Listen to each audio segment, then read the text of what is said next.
सास की सोच। गौतम, जा अपनी जोरू को बोल, अभी थोड़ी देर में तैयार होकर नीचे आ जाना, वैसे भी सारे मेहमान आ चुके हैं। जी माँ। अरे गौतम की माँ, कब मिला रही हो अपनी बहू से? मैंने तो उसकी सुंदरता के बड़े चर्चे सुने हैं। आज हम भी तो देखे कितनी सुंदर है। वैसे मेरी बहू से तो कम ही होगी। काकी, भाभी इतनी सुंदर है ना कि हमको डर है कहीं किसी की बुरी नजर ना लग जाए। देखते हैं कितनी सुंदर है। अरे आप चुप कर और देख अपनी भाभी को, तैयार हुई या नहीं। अरे लो, भाभी आ गई। अरे कितनी सुंदर है, इसके चेहरे पे तो चांद सी चमक है। सुन रिमझिम, क्या नाम है तेरी भाभी का? सही पहचाना आपने, चांदनी है मेरी भाभी का नाम। क्या हुआ काकी, मुंह से बाहर शब्द नहीं निकल रहे? या चांदनी भाभी की चांद सी सुंदरता ने आपका मुंह बंद करवा दिया? हाँ सुंदर तो है, पर सुंदरता से क्या होता है? लड़की में गुण भी तो होने चाहिए। मेरी बहू में सुंदरता के साथ साथ संस्कार भी है। अरे वाह गौतम, सच्ची में तुम्हारी बीवी बहुत सुंदर है। हाँ, एकदम चांद जैसे अलग चमक रही है तुम्हारी बीवी इस पूरी पार्टी में। बात तो तुम एकदम सही कह रहे हो, इस भीड़ में भी सबसे अलग चमक रही है मेरी चांदनी। आज इस पार्टी में तुम्हारी बीवी की सुंदरता ने 4 चांद लगा दिया है। कुछ दिनों बाद जब गौतम की माँ आस पड़ोस की औरतों से गप्पे मार रही होती है। माँ जी, मेरी माँ की तबीयत थोड़ी खराब है, आप इजाजत दो तो क्या मैं और गौतम एक बार वहाँ हो आए? हाँ हाँ बहू, ठीक है, जब शाम को गौतम काम से आ जाए तो अपने मायके हो आना। ये क्या, उसने बोला और तुमने जाने दिया? हाँ, अभी उसने बताया तो सही उसकी माँ की तबीयत खराब है। लेकिन तुमने जाने क्यों दिया? तुम्हें मना कर देना चाहिए था। लेकिन क्यों? अरे तुम्हारी बहू को अभी शादी किए थोड़े ही दिन हुए हैं और वो अपने मायके जा रही है। अरे घूमने थोड़ी ना जा रही है, वो अपनी माँ को देखने जा रही है। अरे कुछ नहीं जानती, बहुत भूली हो। ये बहुएं बस बहाने बनाती हैं अपने मायके जाने के लिए। मैं तो कहती हूँ तुम अपनी बहू पे थोड़ा ध्यान दो। एक तो तुम्हारी बहू रूप की सुंदर है, कहीं तुम्हारे बेटे को बहला फुसला ना दे। लेकिन वो ऐसा क्यों करेगी, और वैसे भी वो ऐसी नहीं है, वो मेरा बहुत ध्यान रखती है। तुम ना आजकल के बच्चों को नहीं जानती। शुरू शुरू में ये सास की सेवा करना, परिवार का ख्याल रखना बहुत अच्छे से जानती है, और पीठ पीछे अपने पतियों को परिवार से अलग होने की सलाह देती रहती है। क्यों बहनों, क्या मैं गलत कह रही हूँ? हाँ वैसे बात तो सही है आपकी। और पता है, मेरी बहन के बेटे की शादी को अभी 1 महीना भी नहीं हुआ और उसका बेटा अपनी बीवी की हर बात मानता है, और तो और अपनी बीवी के लिए अपनी माँ से लड़ता भी है। पूरा का पूरा अपनी जोरू का गुलाम बन गया है।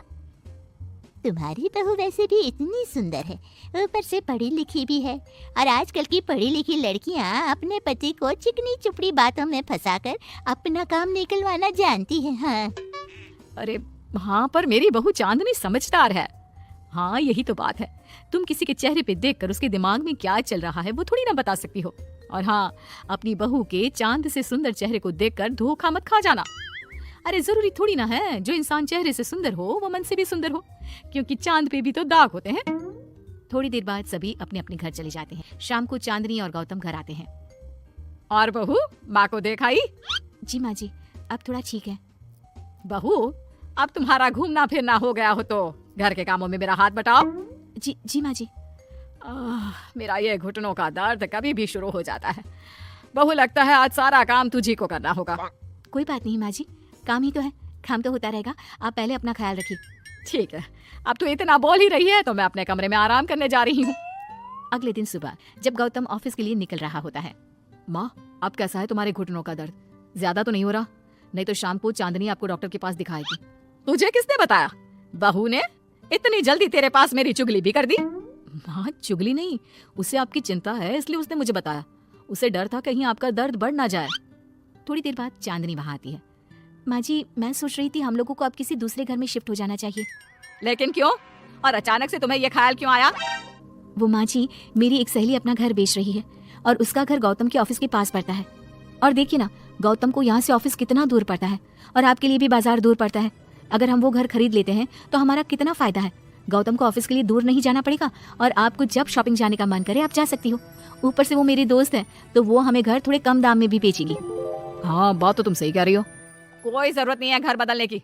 और तू क्या अपनी बीवी के हाँ में हाँ मिला रहा है? लेकिन माँ, मैंने एक बार बोल दिया ना तो बस, अब इसके बारे में कोई बात नहीं होगी। और ये कहते हुए वो अपने कमरे में चली जाती है। चांदनी भी उनके पीछे पीछे चली जाती है। क्या हुआ माँ जी?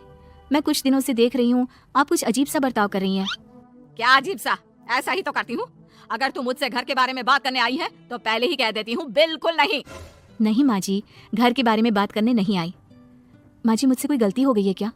अगर कोई गलती की है तो डांट दीजिए, बात कीजिए, पर माँ जी ऐसा व्यवहार मत कीजिए। मैं बिल्कुल बुरा नहीं मानूंगी।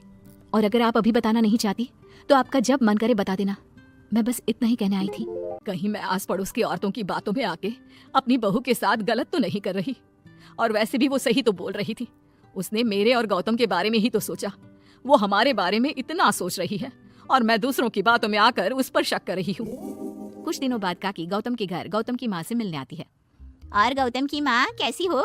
मैंने सुना तुम घर बदल रही हो। हाँ, वो वहाँ से गौतम का ऑफिस पास पड़ता है ना, वहाँ की तरफ ज्यादा सुविधाएं भी है। लेकिन इतनी जल्दी तुमने घर कैसे ढूंढा? किसने बताया? मुझे भी बताओ, मुझे भी अपना घर बदलना था। ये चांदनी का आइडिया था, उसी ने घर ढूंढा। देखा, मैंने कहा था ना, इसने अभी से अलग घर ढूंढना भी शुरू कर दिया। देखो, इसमें मेरी भी रजामंदी है। और तुम क्या मेरी बहू की जासूसी करने यहाँ आती हो या मेरा हाल चाल पूछने? मैं तो बस। और एक बात मेरी ध्यान से सुन लो, मेरी बहू भी सुंदर है, उसका मन भी उसी की तरह सुंदर है। और एक बात, चांद में दाग जरूर होते हैं, पर जिस तरह आसमान के सभी तारे मिलकर चांद जैसी चमक नहीं दे सकते, उसी तरह मेरी बहू चांदनी की सुंदरता और खूबियों की बराबरी तुम्हारी या और किसी की बहू नहीं कर सकती। कहने की जरूरत नहीं। काकी कोई भी जवाब दिए बिना चुपचाप वहां से उठकर चली